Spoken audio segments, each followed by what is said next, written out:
Olá, eu sou a professora Ieda Guedes, fisioterapeuta e acupunturista, e nós estamos mais uma vez gravando nos estúdios da Faculdade Ebramec.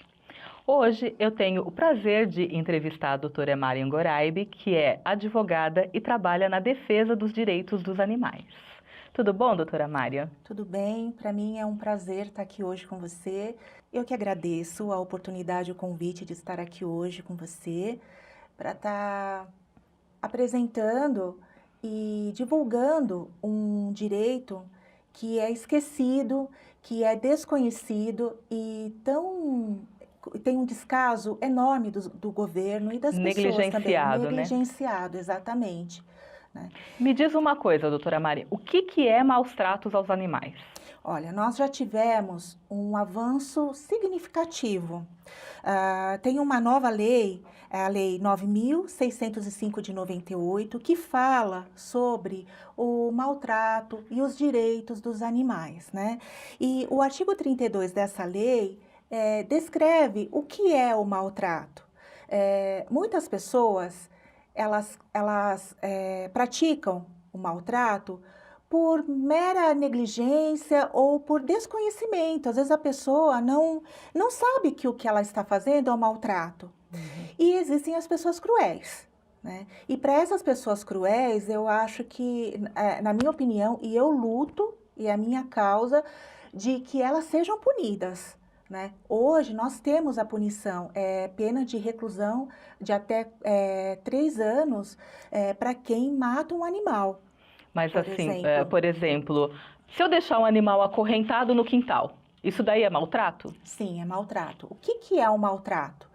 Maltrato é todo aquele ato, é um ato que vai gerar sofrimento, tanto psicológico como físico, àquele animal.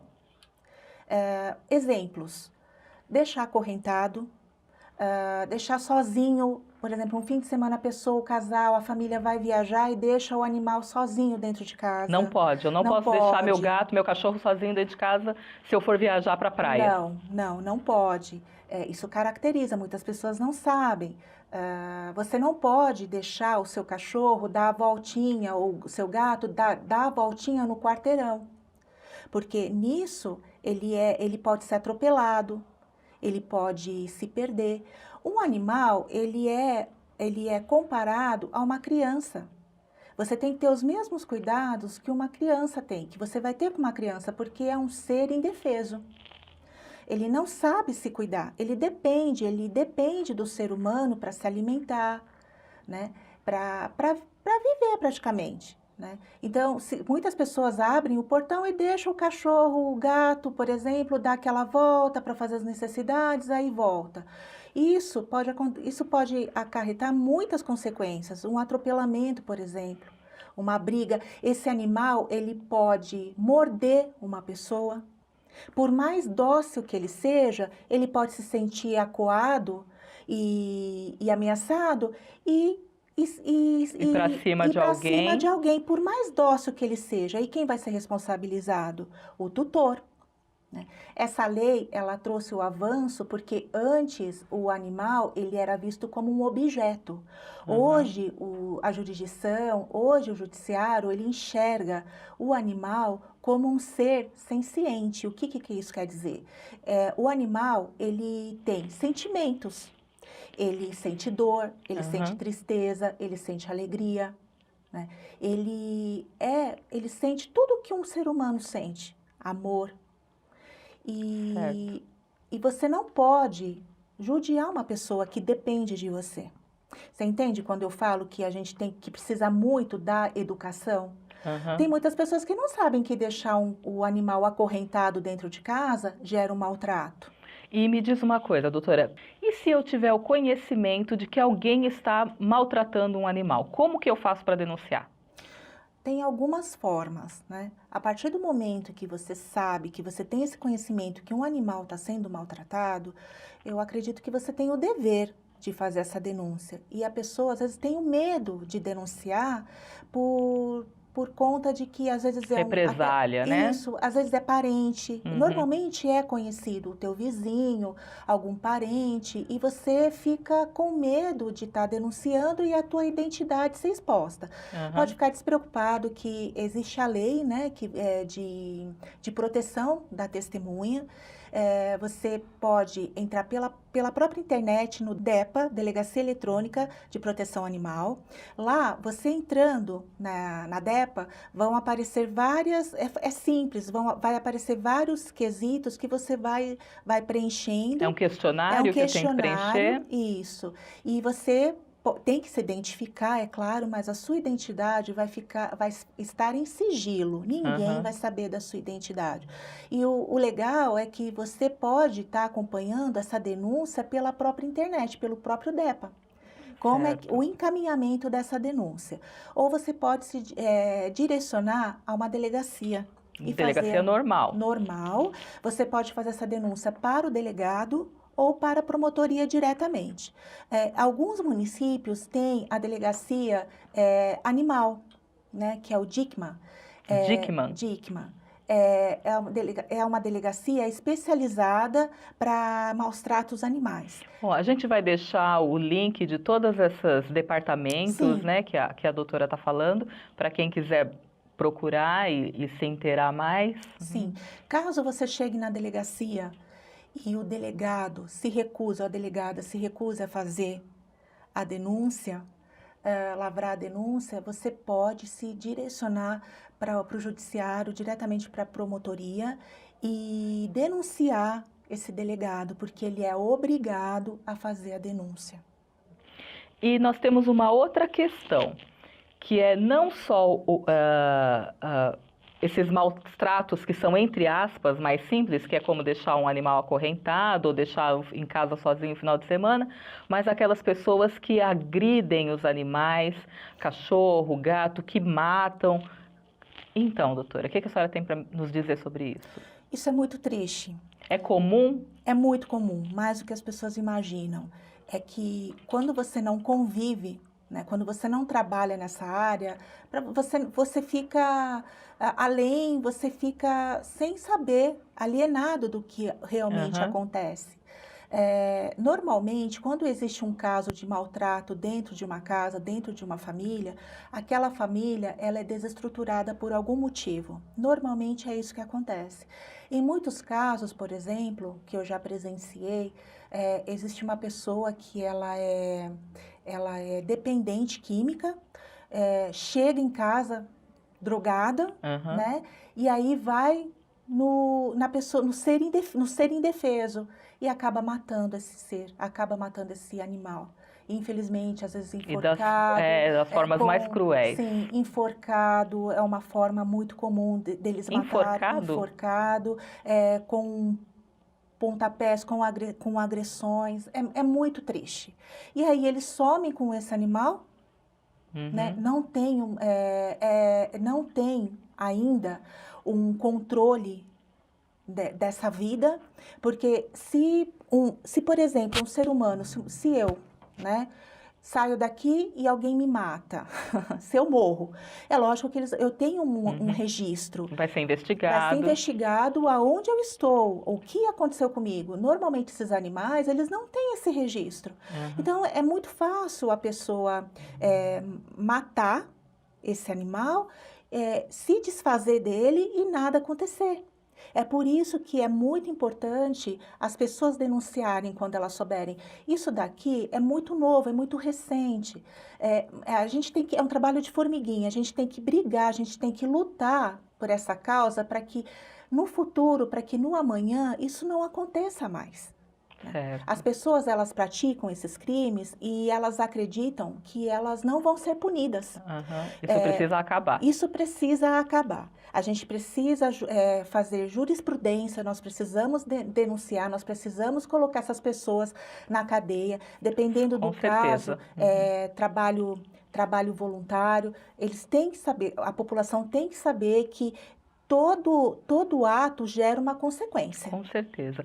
Então, doutora Mariana, conta pra gente um pouquinho da sua experiência em resgate de animais. uma das melhores experiências e mais emocionante foi a do cappuccino. O dia que eu estava trabalhando na Comissão de Proteção de Defesa Animal junto com a Marian Ponce e a Antília Reis, nós estávamos dentro do carro, passando por uma rua que existem muitos animais, muitos animais. Isso aonde? Aqui em São Em Paulo? Alvarenga, em São Bernardo do Campo, né? E nós visualizamos o cappuccino que ele estava mancando, que ele estava com dificuldade de andar. Nós achávamos até que ele tinha sido atropelado. Paramos o carro e levamos o cappuccino com todo cuidado. É claro que não é qualquer pessoa que pode resgatar, porque o animal ele está ferido, ele está acuado, ele está com medo. Então tem que tomar muito cuidado na hora do resgate, né? Resgatamos esse animal, colocamos no carro, levamos para o hospital. O cappuccino ele estava cheio de feridas, com aquela popular bicheira que estava comendo aquele animal vivo. Pelo fato dele estar muito tempo na rua abandonado, ele estava desnutrido, desidratado, os ossos saindo para fora, aqui fundo, ele ia morrer. Se nós não tivéssemos visto o cappuccino naquele dia, o final dele ia ser muito triste, mas Deus é muito bom e nada acontece por um acaso. Com certeza. Nós tratamos esse animal, pegamos um afeto muito grande por ele e conseguimos um lar temporário. Inclusive, a senhora nos ajudou. Foi um prazer ajudar o cappuccino. A conseguir esse lar temporário. Ele ficou um tempo na Yara Guedes, na casa da Yara Guedes. Eu agradeço demais. E depois ele foi para o lar temporário da Cláudia e da Fabiana, que trataram ele como um rei. Hoje, o cappuccino ele tá lindo, não parece outro mesmo. animal. É outro animal, ele está curado, ele está castrado, vermifugado, vacinado. Inclusive, ele conseguiu uma família. Uma família legal, que né? Pelas fotos, só de ver as fotos, a alegria. Esse animal, ele levou alegria para essa família e essa família está dando alegria para esse animal. Isso não tem preço. E por falar em lar temporário, algumas pessoas são acumuladoras. Sim. Né? A gente tem que ter essa noção de que nós levamos para nossa casa para um lar temporário e depois que o animal estiver tratadinho, né, com a saúde em dia, ele é doado. Mas algumas pessoas não conseguem fazer isso, acumulam. Você pode contar um pouquinho da sua experiência em relação à acumulação de animais? Existem as pessoas, os protetores animais, as ONGs e os protetores, e existem os acumuladores. Essas pessoas que são acumuladoras, elas são doentes, né? Porque elas acham que elas estão beneficiando aqueles animais. Inclusive, nós estamos vendo aqui um vídeo de um resgate de gatos. Era um acumulador de gatos. Era um acumulador de gatos, que a maioria, principalmente os filhotes, faleceram. Quantos gatos tinham nessa? Tinham, acho que uns 40 animais, 40 gatos. Todos doentes? Todos doentes, todos doentes. E essa pessoa justificou Cegos. o quê? Por que ele tinha 40 gatos? Esse senhor, ele via um gato abandonado na rua e levava para casa. Mas, na verdade, ele tinha uma boa intenção, não tinha? Os acumuladores, eles não fazem por mal, eles têm a boa intenção, mas acabam prejudicando aqueles animais. Esses animais, por exemplo, eles estavam no meio das fezes, no meio da comida, da sujeira. A casa tinha um odor insuportável, alguns animais, principalmente os filhotes, estavam cegos. Aquele senhor, ele não sabia cuidar. Então, por exemplo, nós fomos lá, tinha um filhote que tinha falecido. Ele jogou o filhote no lixo. Não pode fazer isso, porque isso daí também pode gerar doença. Ainda mais de um gato, ele joga esse animal no lixo. No lixo comum, né? Isso pode progredir para uma doença para quem está, para o cidadão. E isso não faz bem. A pessoa, ela começa com 1, com 2, com 3, quando vai ver já está com 100. Eu já vi casos de pessoas que têm mais de 100 animais, que não têm condições, em lugares sem condições. Então, esses animais nós temos que resgatar também, né? Agora, os protetores são diferentes. Os protetores, eles são pessoas conscientes. E eles vivem de ajuda de pessoas sabem que eles fazem um bom trabalho, porque o governo, infelizmente, né, é complicado você ter Certo. uma ajuda. Uhum. E eles vivem de doações. Tanto é que, se você quer ajudar um animal e você não tem condições financeiras de ajudar, você pode Uhum. fazer isso de várias maneiras. Uma das maneiras é fazer um trabalho comunitário, procurar uma ONG, procurar um protetor que seja responsável, pesquisar essa ONG, esse protetor, e ajudar de uma forma comunitária, de dar carinho para esses animais, de ir lá ajudar nas tarefas. Tem N formas de você ajudar, né? De Uhum. você fazer com que o mundo se torne melhor. E para encerrar nossa entrevista, que foi muito produtiva, eu gostaria que você nos dissesse o que é preciso para acabar com essa história de agressão aos animais ou negligência com os animais.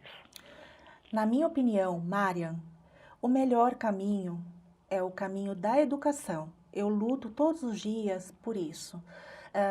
Conscientizar, principalmente as crianças, fazer palestras nas escolas para Uhum. conscientizar as crianças e tornar essas crianças adultos melhores, conscientes. Certo. Educar no sentido, por exemplo, tem muitas pessoas que não sabem que existem campanhas de vacinação contra a sinomose, contra a raiva, Gratuita? gratuita. A de raiva, ela é gratuita.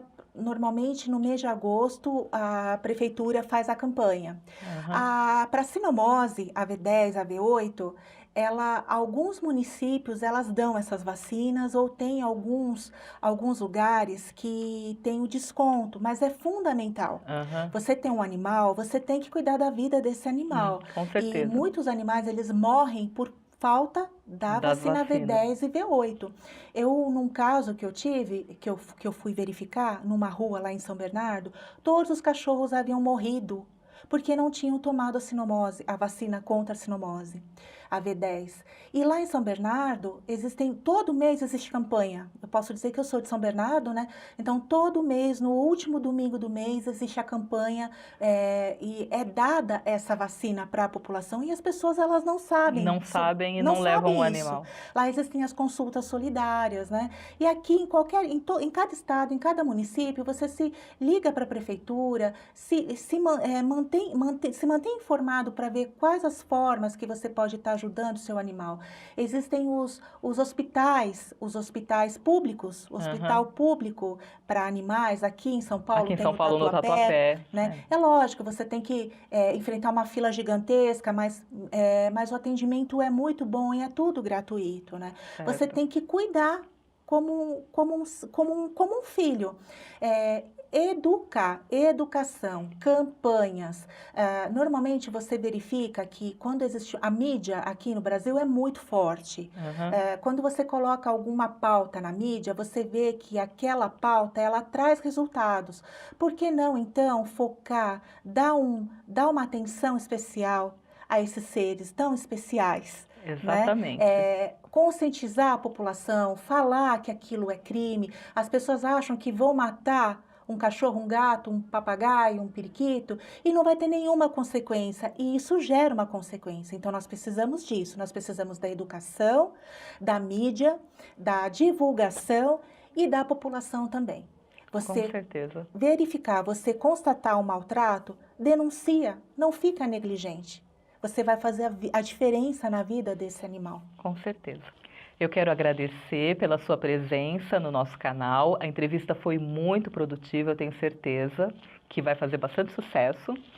E nós vamos deixar o link de todos os departamentos que nós falamos aqui para as pessoas poderem acessar e o contato da doutora Marian, que se dispõe a tirar dúvidas para quem precisar. Sim, eu estou aqui disponível a ajudar, a fazer a diferença. Eu estou lutando há um bom tempo e eu quero chegar lá. Como eu falei, é um trabalho de formiguinha, mas eu tenho muita esperança que nós vamos conseguir, né? E se vocês tiverem dúvidas, podem entrar em contato comigo, que o que eu puder ajudar, eu estou disponível. O e-mail da doutora Marian está passando aqui embaixo.